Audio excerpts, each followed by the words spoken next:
Hi, I'm the Ish Girl, and you're listening to episode 3 of Connection, Not Perfection. Welcome to Connection, Not Perfection, the podcast that helps parents and teens connect using literature, laughter, and love.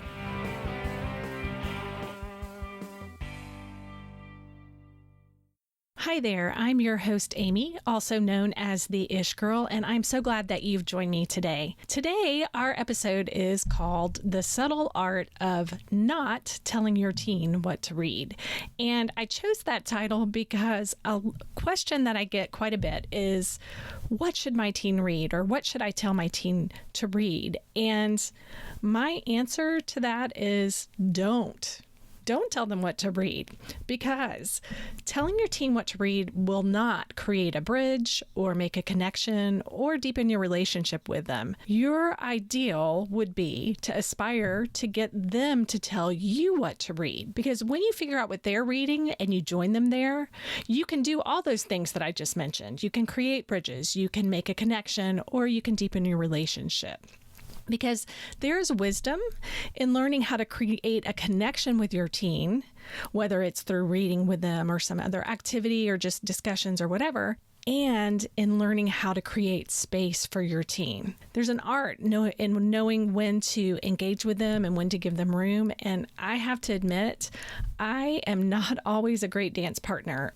Quite frequently, I cling when I need to hold on gently or even release them. And really, these teen years, for me, if you're like me, it's a struggle because they're years of transition, because my teens kind of go back and forth sometimes between wanting to be an adult and also wanting to still be a child sometimes. And I get it. I had those same unpredictable feelings when I was a teen. I remember it very clearly. It's part of the reason that I decided to teach middle school. So I get all those back and forth feelings, but it's hard as a parent, right? Learning how and when to give space or to lean in is a challenge. Part of that challenge is making the transition from when they're younger to when they're teens, as far as monitoring their input. So when my kids were young, my husband and I, we monitored their movies, their TV, their time with friends, their music. And my husband and I made those decisions based on our value system. And as Christ followers, we evaluated those things based on their maturity level and the content of the material. And as we looked at things, we tried to ask good questions. So those would be questions like, are our children equipped to handle these issues? Is this going to hinder or help us equip them to handle an issue in the future? Or is it something that's kind of neutral and isn't hindering or helping either way? Does this particular type of media, the show or this book or whatever, does it portray behaviors that are outside our values in a way that kind of makes light of them or highlights them and holds them up, versus in a way that provokes good discussion? Things like bullying or disrespect, smoking, drinking, things like that. As they were younger, we really looked at that. And then also we looked at, do they reinforce the behaviors inside our value system? Is it promoting kindness and inclusion and leadership and friendship and all those kind of good things? Now that our kids are teenagers, we have loosened the reins considerably, because for us, now is the time for our teens to transition into living out their own values and beliefs. And we just hope that we have equipped them to make wise choices. And as they make their own choices, we're still here to coach them along the way and to act as a consultant, and as they kind of navigate that shift of responsibility. And we do step in when they're headed off course sometimes. And part of being able to do that is staying informed. And that means reading reviews and doing research and actually looking at the material or the book or and watching the movie or that kind of thing before they do, and trying to stay on top of things like that. Now, please know when I talk about being prepared that a lot of times we really miss the mark and we do not get it right. I can think of 2 examples right off the bat. The first one, when my kids were much younger, we let them watch The Goonies, and I shouldn't say let them watch the Goonies. I should probably say forced them to watch the Goonies, because in my family, when I was a kid, that was our family movie. We still talk about it and watch it, and it's just part of our family culture. I let my children watch it when they were too young to really be able to appreciate it, and they still talk about how traumatic it was and how scary it was for the ages that they were when they watched it. So in that situation, I was ready for them to watch something. They were not ready to watch it. Fast forward a few years, and some of you will be familiar with the show 13 Reasons Why, which is still on Netflix, I believe. I think it came out last year, and it is based on a young adult novel. And number one, I had not read the book, and number two, I had not done my due diligence. And my youngest was 13 at the time and really wanted to watch it. And so I said, sure, let's watch it together. And I'm grateful that we watched it together. I'm grateful that we went through that experience together, because as we watched it, I was, to be honest, a little bit horrified that I was watching it with my 13-year-old, but we got through enough of it that it would have been really unfair of me to not, let her finish it and continue it. It would have been very frustrating for her. And so we finished watching it, and we had a lot of good discussions about it. What I realized from that experience was I wasn't ready for her to watch it, but she was ready to watch it. And so we did, and I'm glad that I was a part of that journey with her. But if I had known what I know now, would I have let her watch it? I don't know. I might have made her wait a little bit longer till she was a little bit older and had a little bit more maturity. So there you have it. Definitely not perfect in trying to walk through all of this. But our goal, our ideal, is to be prepared and informed. Now, there are times that we say no. And again, that would be because the book or the movie or whatever media we're looking at really flippantly handles serious issues. And I would say that rather than a no, a lot of times what we give is a not yet. And generally that's because we feel like our teens' coping or maturity levels just aren't there yet. And we have that discussion. It's not just not yet and that's the end of it. We talk about, there are things in the book or the things in the show that just are a little bit beyond what we're ready for you to process right now. And when you get a little bit older and you have a few more skills to be able to process it, then, we'll let you watch that there. And we let you watch that then. And we do really try to work to be faithful about revisiting those requests when their maturity levels are there. Now, I will say that a big reason that we try to avoid out and out no's is because we try to avoid censoring. And here's why. As one of my dear friends aptly put it, the words don't do are often translated in the teenage mind as must do. I think a lot of us, myself included, find the forbidden mysterious and therefore attractive. And I know this because I was that teen. Like if somebody forbade me from something, curiosity ate at me until 9 times out of 10, I would read or watch or do whatever was being prohibited. And my parents can attest to that, I'm sure. In fact, I was actually talking to my mom about last week's episode about The 1,000th Floor by Catherine McGee. And I think she was very surprised at how many issues were within the book, like sex and drinking and drugs and that kind of thing. And we had a really good conversation about that because while I'm not necessarily going to recommend that book or books like it to my 14-year-old, I do know that those books exist. And especially within our culture that is highly sexualized and there are all kinds of things out there, I know without a doubt that my daughter will be reading those kinds of books. My son will be reading those kinds of books that deal with sex and drug use and alcohol use and unhealthy friendship and identity and all those kinds of things. And for me, I value and prefer to know what they're reading and watching and listening to and the games they're playing over pretending that they're not doing it or just hoping that they're not being exposed to those things. Because having, again, been a middle school teacher, that's not reality. That's not truth. These are things that they are facing and absorbing and seeing and being exposed to pretty much on a daily basis. And so, again, my preference would be to have that on the table and something that we discuss. And quite honestly, when material does include those things, and whether it does or doesn't match up with their maturity level or our family values, we talk and process together a lot, probably more than they're comfortable with. But as we walk through those things together, I feel like we're inching closer and closer to them internalizing their own values and belief, and I get to have a ringside seat for it, a front row seat, if you will. And I get to be a part of that. And that deepens our relationship. Now, I want to go back to something I mentioned earlier, and that is you're not telling your teen what to read. You are joining them in what they're reading. And you may be wondering, how in the world do I figure out what those books are? Obviously, the first choice would be to just ask. But you may have a teen who is contrary or less than willing to share. And in that case, you might have to do some subtle investigating. And that might look like one of the following things.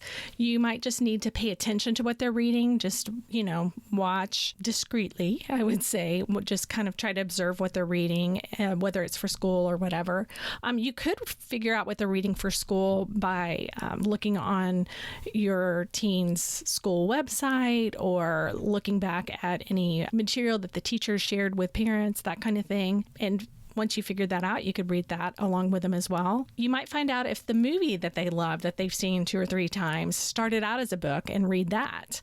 The other thing you could do is research the different best books lists and awards that are out there and read the ones that you think your teen might like. I've tried to make that super easy for you this week because my freebie is a compilation of links that will take you to several best young adult books lists and awards. And one of those includes my favorites that I've shared with you, my top 10 favorites. So all you need to do is go to the show notes, and I have that resource there for you to pick up. So hopefully it will be easy for you to check out those lists and pick out something that you'd like to read that you think your teen might be interested in as well. And the dream there would be that they see you reading that book and they ask about it, and you can maybe casually recommend that book kind of in the same way that you would recommend a book to a friend or a colleague. Or you could use reverse psychology and go that route and tell your teen, oh no, you probably wouldn't like this very much, that kind of thing, so that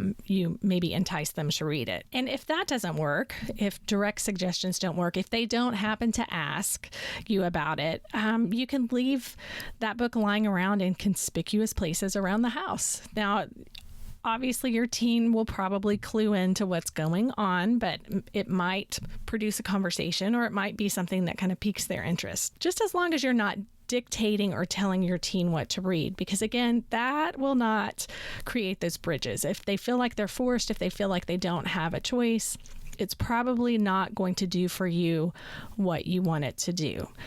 And I'm also going to give you a couple of warnings here. Even if you are reading in the same books as your teen, if this works out where either they share what they're reading and you read it, or you are able to kind of subliminally suggest books to them or that kind of thing, I say that tongue in cheek, but it might not generate huge life-altering discussions at first.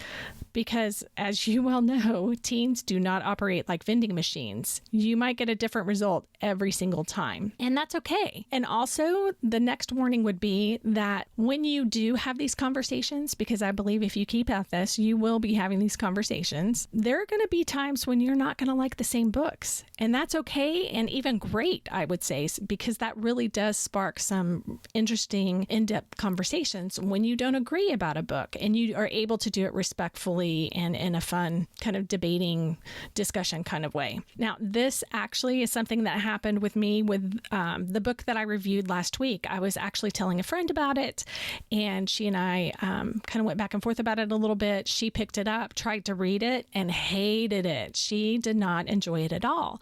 But we were able to talk about it and have that discussion. And I think that's a good lesson too, is that with your teen, that if you disagree about something, it doesn't mean that you're not friends. It doesn't mean that you can't talk about it. It just means that you have different tastes and you like different things. And I think that that's a really good lesson to learn. The trick here is to keep at it, because even if your teen doesn't react or engage with you the first few times that you try to do this, the point is that you are showing up consistently, that you're interested and available, that, and this is a big one, that you're undaunted by any rejection that they throw your way.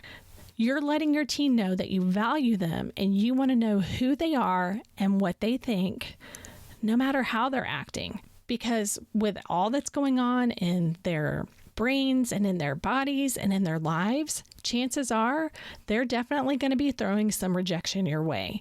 And it's our job as parents to stay steady and to lean in and to love them through those moments where sometimes, if you're like me, you just kind of want to wring their necks. And those feelings are okay too. We all have them, and especially with our teens, because a lot of times they know how to push our buttons and we know how to push theirs. But again, leaning in, staying steady, being consistent, and undaunted by that rejection.